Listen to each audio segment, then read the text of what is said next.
Now plugged in to the artist outlet. I go by the name of Smooth Daniels, R&B artist from Fayetteville, North Carolina. B.O.M.B is the gang. A soulful brother who eventually is going to touch the minds of the youth and rearrange the culture through music.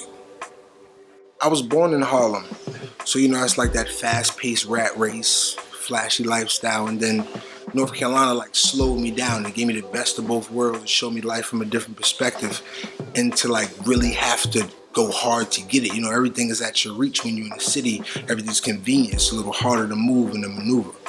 So you know what I mean, it gave me that real struggle. And Southern hospitality as well. I left New York like 12, right before I was about to turn 13. And then I moved to North Carolina, started middle school, then went to high school. Then from high school, I just, you know, started grinding. What brought me to Rhode Island is I have a few brothers I went to high school with, and other few plugs that helped me, you know, as far as like my career, invest in me, get me shows, and help me in all the avenues I need as far as to move forward, as far as what I want to do. My manager, he go by the name of Elliot Hardy, Noop1 on his Instagram. He also does Third Eye Pics and B.O.M.B photography. He also does like videography and photography. He started that just to help me do what I do. Going on a year. I always say 8 months, but it's going on a year. I think it's dope. It's like, you know, you got that city lifestyle, but it's not as compact as New York. So it's like a city, but yet and still comfortable environment. The first time I performed was at Murphy's Law. That's the first place I've performed out here. I went, me and my bro were sitting, it was like, yo, we can't keep asking people, can we perform? And because at first I was like on some head shit, like people was telling me I don't know you can't perform. I was standing outside the club and hit high notes when the girls come out, and then turn around. It was no telling me I was gonna get what I needed to get, you know, to the point where it was like, yo, I respect it, I heard you, yeah, next show, you know what I mean? Or if he told me no, I was going to the DJ while he was playing his beat, like, yo, DJ, he like, you better not mess up my beat. Oh, they're like, oh yeah, go ahead. Then he's like, yo, I told you no, whatever. The people paying attention, so it's just inevitable when it comes to like getting to where I want to be as far as the music. But the first exact show was Murphy's Law. But I seen you at Aurora, right? Yeah. I think it was like Valentine's Day. Yeah. Shout out to Chris Fame. Yeah. Thursday. Right. Definitely. I was 4 years old. My grandmother raised me singing in church. She used to sing. Her favorite song was Amazing Grace.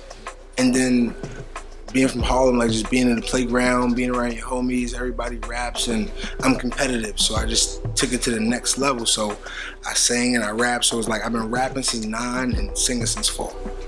It's like when you sing, you can touch somebody's soul. You know what I mean? Like you can move a person. You can rap and say something and people will feel it. When you hit a note, it don't matter what you say. You can say, I'm sitting on the toilet.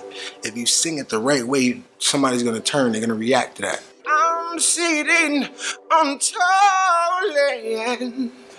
You feel me?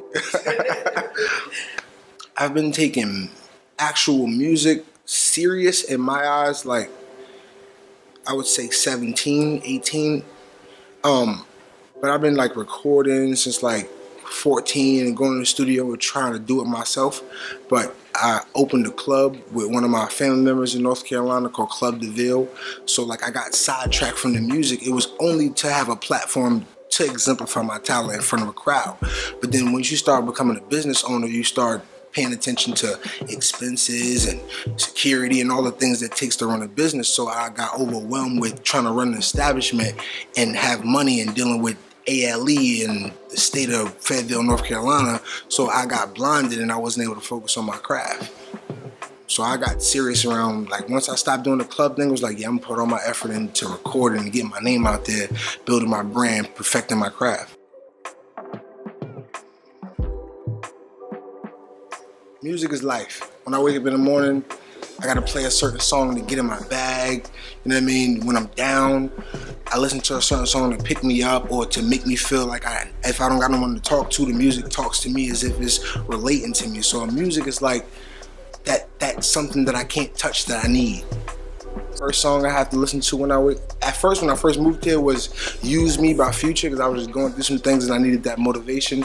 But right now, Chicken Fried Rice by Jim Jones and Yo Gotti. Every day it just gets me where I need to be.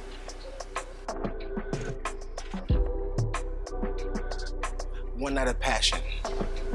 I recorded that when I was 16. I went to Atlanta. It's this guy named Said. I lost communication with him, but if he out there and he see this, it was popping. But so we went to Atlanta and he recorded on some big machine called the Nico. First time I ever seen it, it was like a computer built in with a keyboard and a mixer all in one, and it was kind of crazy. So it took like 12 hours to record one song. It's the longest song I ever recorded. And that's when I knew, like, okay, this is how you structure a track. He like, nope, that's flat. Do it over. Same line, over and over and over until it was on point. Oh, you hungry? Let's get some pizza. Go back in the studio. Doubles, ad-libs, lows, highs. I'm like, oh my God, I never even knew it was this much to it. But that's when I knew, like, okay, this song is crazy. All my music is freestyle. So like he gave me a platform, looped it, I'm just vibing out. I come up with the hook, and he just started touching the keys and bringing the guitar in and all this other extra stuff. And I'm like, yo, can you throw a heartbeat in there? He like, got you, boom, boom. Like it just got crazy.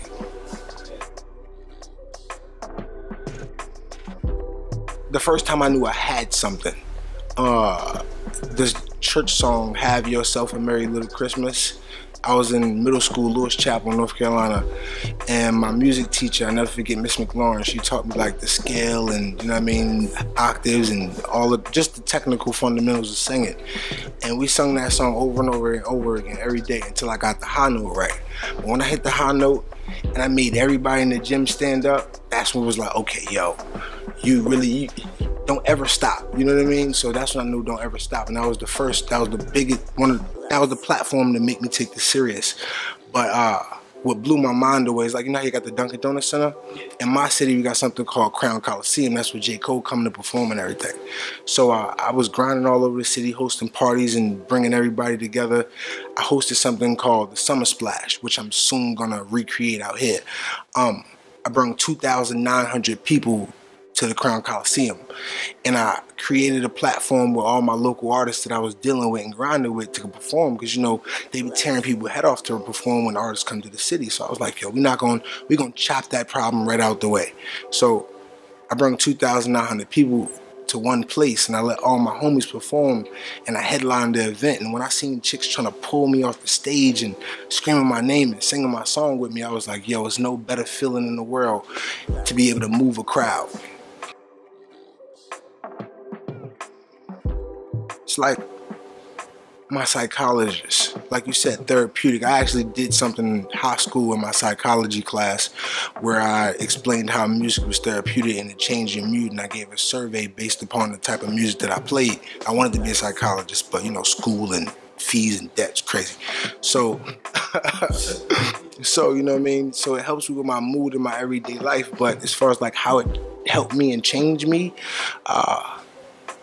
after me grinding and doing the whole club thing and I stopped messing with it, the streets try to kind of consume me, you know what I mean? So, and it wasn't just one thing. When you want to expand and be great, no matter what you do, you're going to go hard at it.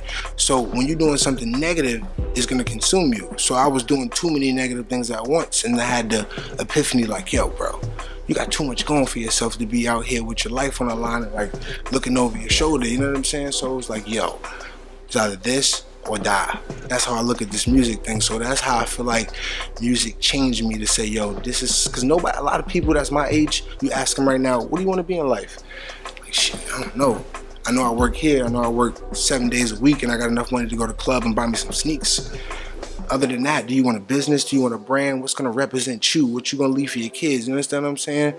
Music is gonna help me do that, you know what I mean? Music is gonna help me create a platform to leave something for my friends, family, kids, and change lives. So that's why I feel like music changed me.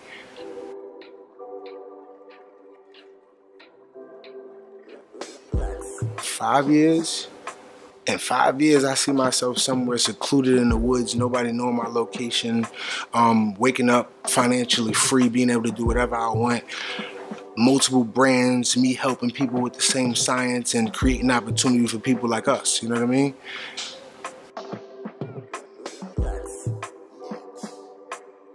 So right now, I've been just doing a lot of groundwork, finding like graphic designers and trying to weigh out my options. I like to have options, you know what I'm saying? Look at different options and pick from what I think is the best rather than just going with one thing. So I'm working on dropping a mixtape, Wherever the Wind Blows, that's the name of it. I wanted to do the highs and lows of life, but I wanted the music to correspond with the title. And I felt like the tracks that I got right now wasn't corresponding to how I wanted it to. So I was like, you know, this music is everywhere, so wherever the wind blows, you know what I mean? So I named the mixtape that, and I'm dropping that real soon. It stands for Brothers Overcoming Many Barriers, like, you know, as far as like LLC type thing, but bonding over music, B. That's where we going with it. And for all my females, like I told you the other day, like I got a bunch of marketable images that I work with. Models, painters, choreographers, you know, just people with a brand that's trying to do something professional and exemplify their talent to people.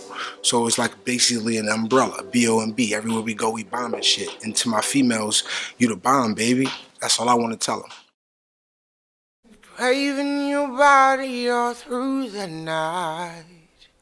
Feels like I'm on the withdrawals. Now I know I hold you inside of these arms. Dying to taste you, I can't deny. Can't get out of my mind. Please let me hold you. 'Cause I need your loving tonight. Whenever I'm near you, my love just comes down. Whenever I feel you, I just want you around. Oh, shoot, girl, I wanna feel you all through the day and the night. Oh, yeah, yeah. 'Cause it feels like bedtime. Oh, constantly thinking of things to do, places where we can make love. I wanna free you, freak you wherever you want, lacing my kisses all over you, caressing you so nice and slow. Oh, I want you, girl, there's something I want you to know. Whenever I'm near you, it feels like bedtime. Smooth Daniels. Hey. And this is the plug. Can you be my plug?